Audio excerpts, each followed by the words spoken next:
Saudações, chamo-me Sharon de Guilhermina. Nesta apresentação, pretendo falar sobre o quadro conceptual. Bom, primeiro vou aqui apresentar a estrutura do trabalho, que consiste na introdução, na finalidade do quadro conceptual, no âmbito e quem são os utilizadores da informação financeira presente no quadro conceptual, o objetivo, as características qualitativas, os elementos das demonstrações financeiras, os critérios de reconhecimento e mensuração das demonstrações financeiras. De seguida, farei uma breve introdução sobre o quadro conceptual, que tem o objetivo de apresentar os conceitos e objetivos que serão usados para a preparação e apresentação das demonstrações financeiras. Quem usa as demonstrações financeiras são os auditores e outros usuários que devem garantir a consistência e a qualidade da informação financeira. A finalidade do quadro conceptual é ajudar os auditores na preparação das demonstrações financeiras, que é para aplicar as regras do PGC-NIRF, que é a norma regente do nosso país. Auxilia os auditores também a formarem uma opinião sobre as demonstrações financeiras, deste modo dizendo se elas estão ou não de acordo com o PGC-NIRF. E também facilita a informação aos usuários, mesmo aqueles que não tenham entendimento básico de contabilidade poderão entender através do quadro conceptual.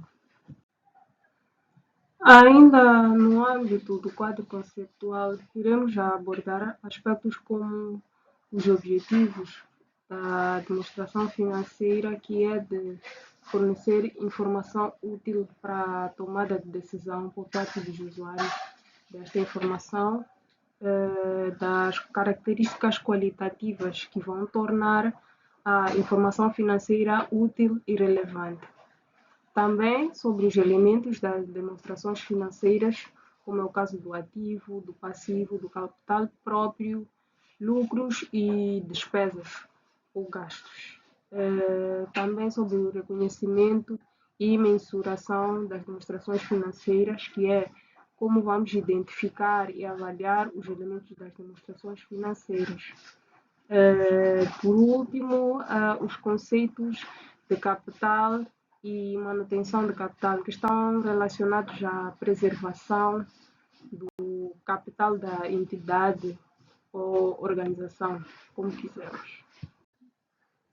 Bom, quem são os utilizadores das informações financeiras?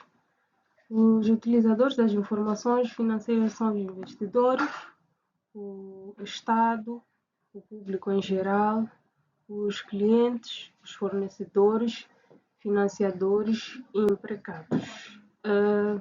Os investidores necessitam da informação financeira que é para poder decidir se eles vão comprar ou manter um negócio que eles já estavam relacionados ou vão vender os seus investimentos. Os empregados têm a necessidade de saber sobre a informação financeira, que é para avaliar se a empresa na qual estão inseridos tem a capacidade de, por exemplo, pagar salários ou se tem uma possibilidade de crescimento profissional dentro da empresa. Os financiadores, eles têm interesse nas informações financeiras, que é para saber se o empréstimo que eles forneceram ou mesmo os juros que foram acordados durante o processo de empréstimo serão pagos na data na qual foi acordada. Os fornecedores e outros credores também têm interesse na informação financeira, que é para saber se os montantes que foram pedidos lhe serão pagos na data acordada ou não.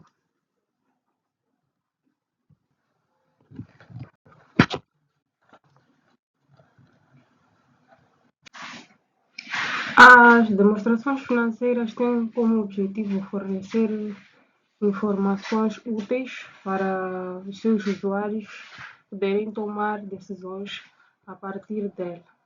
E também para fornecer informações sobre a posição a qual a entidade está inserida e o seu desempenho ao longo do tempo. A seguir, vou falar sobre as características qualitativas das demonstrações financeiras, que é o que faz com que a informação proporcionada para os utilizadores tenham utilidade. As 4 principais características qualitativas são a compreensibilidade, a relevância, fiabilidade e a comparabilidade. A compreensibilidade consiste em a informação ser clara e concisa, deste modo permitindo que aqueles que não possuam conhecimentos profundos na área da contabilidade também possam entender a informação que está presente lá. A seguir é a relevância. Consiste na informação ser capaz de influenciar nas decisões econômicas que serão tomadas pelos usuários desta demonstração financeira. A fiabilidade consiste na informação ser confiável e imparcial, acima de tudo, sem erros. Isto quer dizer que os usuários devem confiar na informação que está a ser apresentada. A comparabilidade consiste na informação ser comparável entre os diferentes períodos da mesma empresa com outras empresas. A seguir, vou falar sobre a materialidade, que consiste na informação material ser. Vou fazer aqui uma pequena abordagem sobre o equilíbrio entre o benefício e o custo. Dizer que é importante encontrar um equilíbrio entre as diferentes características qualitativas, como por exemplo a busca pela precisão em excesso, que é algo que pode comprometer a tempestividade da informação. A aplicação das características qualitativas exige um julgamento da parte de profissionais, de contabilistas, auditores, que é para poderem avaliar a relevância de cada informação e os possíveis impactos que possam causar nas decisões dos usuários da informação financeira. Antes de prosseguirmos para os elementos das demonstrações financeiras, gostava de dizer que as notas explicativas têm um papel essencial que é para poder fornecer informações adicionais e auxiliar na compreensão das demonstrações financeiras. Agora vou falar sobre os elementos das demonstrações financeiras, que são os ativos, passivos e o capital próprio. No quesito ativo, vou falar um pouco da classificação, o conceito do próprio ativo e a mensuração dos ativos. Bom, os ativos são uma parte essencial ou crucial para as demonstrações financeiras porque representam os recursos que a empresa possui para gerar receitas e lucros. A análise dos ativos permite aos usuários das demonstrações financeiras avaliar a situação financeira da empresa, a sua capacidade de gerar caixa, a sua sustentabilidade ao longo do tempo. Um ativo é um recurso que é controlado pela entidade, que é resultado de eventos passados, do qual se espera que estes mesmos ativos geram ou fluam benefícios econômicos futuros para a entidade. Em termos mais simples, é algo que a empresa tem que tem um potencial de gerar lucro e valores futuros. O ativo tem o benefício econômico futuro e pode ser obtido através do uso, venda ou aluguel do mesmo. Os ativos eles podem ser tangíveis como intangíveis. Nos ativos tangíveis, nós temos bens físicos, como é o caso de edifícios, máquinas, equipamento de transporte. Nos ativos intangíveis, temos bens não físicos, ou seja, que não são tangíveis. É o caso do Transpasse, dos softwares. Temos também ativos financeiros, que são representados por ações, títulos e depósitos bancários, também pode ser. Bom, para ser reconhecido como ativo, o bem deve atender a alguns critérios específicos, que é a probabilidade de gerar benefícios econômicos futuros e a capacidade de medir esses benefícios de forma confiável. Vou falar agora sobre a mensuração dos ativos, uma pequena abordagem. A mensuração dos ativos pode ser feita por diferentes métodos, como o valor da aquisição, o valor justo, o valor recuperável. A escolha do método depende da natureza do ativo e das normas que nós usamos, neste caso o PGC-NIRF. Vou falar agora sobre o passivo. Os passivos, eles são obrigações que a entidade tem, são dívidas que a entidade tem com terceiros. A empresa tem o dever de cumprir com essas obrigações, uma vez que elas surgiram através de transações ou eventos passados. A liquidação da obrigação vai exigir um desembolso do caixa, tanto de bens ou de serviços da empresa. Isso será a escolha, o que for mais conveniente para a empresa. Tipos de passivo. Temos contas a pagar, temos empréstimos, impostos a pagar, provisões, etc. Os passivos também podem ser mensurados, que é através do valor presente das saídas do caixa esperadas para liquidá-las. A seguir, vou falar sobre o capital próprio, que representa a participação residual dos ativos da entidade após a dedução de todos os seus passivos. É o valor que os proprietários têm na conta. Os seus componentes são o capital social, lucros acumulados, reservas de capital, resultados do exercício anterior. Eles têm como função de absorver as perdas da entidade e financiar as atividades da mesma.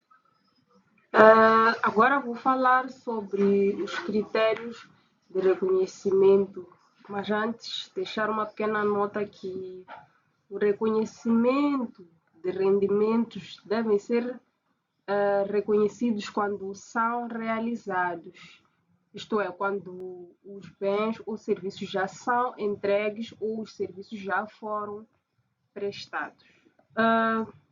Os critérios para o reconhecimento consiste em ser improvável, ou seja, é improvável que os benefícios econômicos futuros associados ao rendimento fluam para a entidade.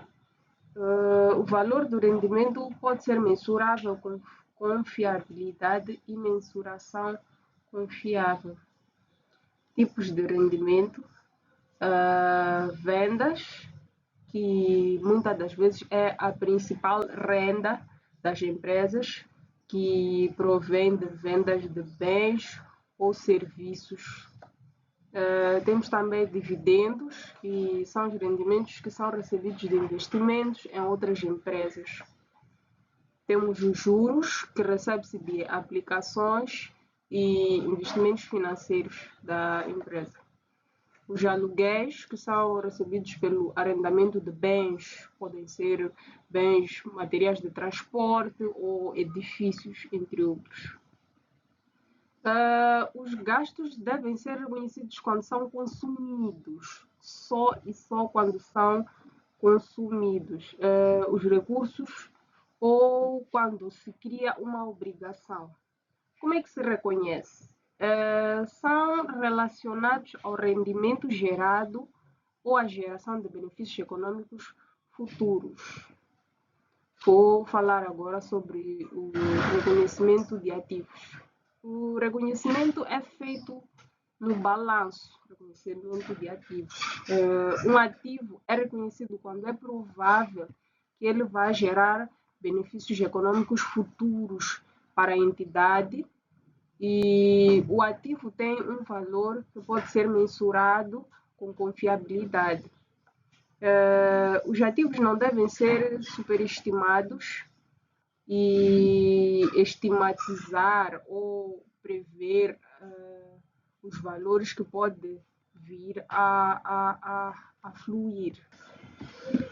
E dizer também que um ativo não é reconhecido no balanço quando for considerado improvável de gerar lucro ou fluir à entidade de benefícios econômicos para além do período contabilístico corrente. Vou falar agora sobre o reconhecimento de passivos. Um passivo é reconhecido quando se prova que haverá saída de recursos para liquidar uma obrigação presente e o valor da obrigação pode ser mensurado com confiabilidade. Obrigações futuras incertas podem ser reconhecidas como passivos se atenderem aos critérios de reconhecimento que vou mencionar logo a seguir. Falamos um pouco na abordagem inicial deste tema. O reconhecimento dos rendimentos são conhecidos quando há aumento nos benefícios econômicos futuros, que pode ser mensurado com confiabilidade, resultando de um aumento de um ativo ou também da redução de um passivo.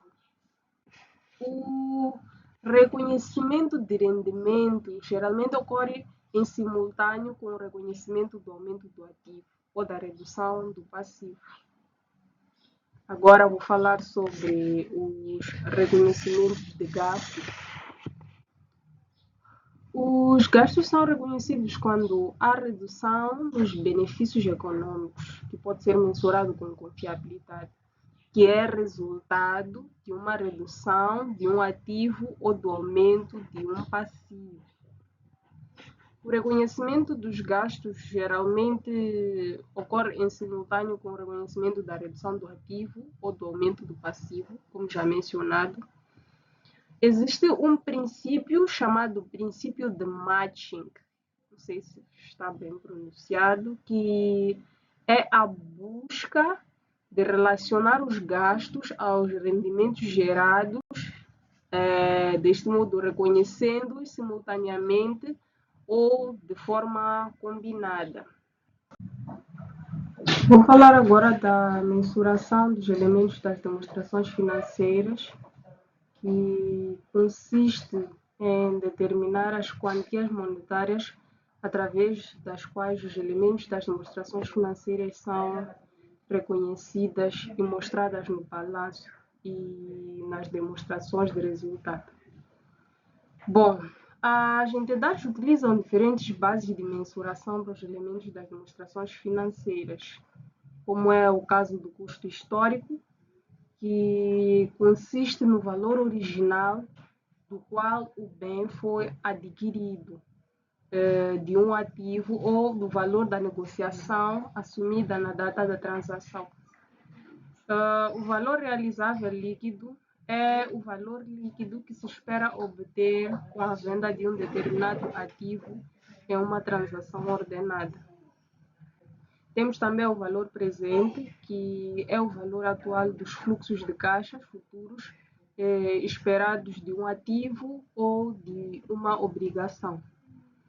Vou falar também sobre a escolha da base de mensuração. A escolha da base de mensuração vai depender da natureza do item ao qual está a ser avaliado e das necessidades dos usuários das demonstrações financeiras. A seguir, e por último, vou falar sobre o conceito de capital e manutenção de capital. Bom, o capital é sinônimo de ativos líquidos ou capital próprio da entidade. Segundo o conceito da física do capital, o capital significa a capacidade produtiva da entidade baseada, por exemplo, no número de unidades produzidas por dia. A manutenção do capital está ligada à ideia de preservar o valor do capital ao longo do tempo. E existem duas principais abordagens.